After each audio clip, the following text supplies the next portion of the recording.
the Australian batting is suffering at the moment. The last time you remember Australia's bowling suffering was in 2003-2004, because every time in that test series when India's opening pair, and they're sitting right here next to me, when they would walk out to bat, they would get 50 plus and set India on the right track. And that's why it was one of the great series. If you saw, it started at a rain-affected Gabba where Sourav Ganguly ended up getting 141. That was a drawn test match. Then came the Adelaide Oval, which was a very key opening partnership that set India away to 500 plus. And even the second innings, because it was a run chase that could have gone wrong, 270 plus. And then, of course, what we just talked about, Boxing Day, 141 at the MCG on Boxing Day, a packed Boxing Day, and India scoring, what, 375? On the first day itself. On the first day itself. When he actually got dismissed in the end, trying to hit one more out of the park. But then, even in that test match, we should have done a little better is what we all felt at that time. Had the last 6 wickets did not fall the way they did. Second morning, we just lost that one session, and that was the thing about this Australian team. You lose a session, you lose a game. But obviously, I mean, we talk about the technique, we talk about the temperament. There's something about a chemistry of an opening pair. Now, obviously, going back to your Delhi days, did a bit of that chemistry help every time you walked out to bat? I think that was our first tour Correct. to Australia, and first time me and Aakash batted as a opening pair, because for Ranji Trophy, I think He never opened. I never batted in the middle. Aakash, so that was the first time, I think. Before that, we played against New Zealand also. Correct. But we had a very good understanding while running between the wickets. So we thought that it's difficult to hit boundaries here in Australia because of big grounds. So we can rotate the strike on regular basis, and that's what we did. And we hardly calls.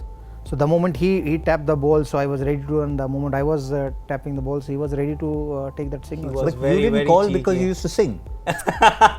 Yeah, I was singing, so that's why I was looking at the Aakash, so I can sing the song and look at him and run it. So we had a very good as an opening pair in Australia, very good series, but we were only very good in first innings, not in second innings. Yeah, there was just 48 score in Adelaide, which was actually, I thought, a little handy, as you rightly mentioned, but he was very cheeky when it came to running between the wickets. So the kind of runs that we stole, it was unthinkable that the ball, you've just played the ball towards gully, the gully fielder has picked it up and thrown it to the point fielder, the ball is still in play, and we ran. And I was like, what did just happen? And it actually ran them ragged, and then of course he was hitting boundaries. So see, once you start getting those singles, field starts converging, they come closer to you, and then the gaps also open up a lot more, and when he is on song, life is easy. But you were a perfect foil for each other.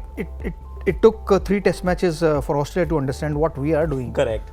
So what we were doing. So fourth test match, what Sehwag did, that he was standing on the 10 yard at the point. So we can't take single that tap and run. So I think it took them 6 innings to realize that these guys are running hard. So we have to stop their singles. But Steve Waugh, of course, had different things on his mind. That was his last test match. Yeah, absolutely. But it was just, as I said, it was that chemistry. Did you ever had to go up to him, like Sachin famously said in Pakistan, and curb him ever? Don't try and hit a 6 to get 100 or a 200 or a 300. Not at all. See, it was other way around. I was telling him that you make sure that you can score 100 so that you can play longer. Correct. So that new guy who I opened with Wasim Jaffer, SS Das, Sanjay Bangar, and he was the 4th or maybe 5th one. So I was telling him that I'm the guy who's stay here, but new guy comes here and he don't score like 50s, 60s, 40s and don't score 100, then they keep changing that my partner. So I was telling him he score against Pakistan 50, I think New Zealand. So convert these 50s into 100 so you can play longer. So same thing I told, I think, Wasim Jaffer also.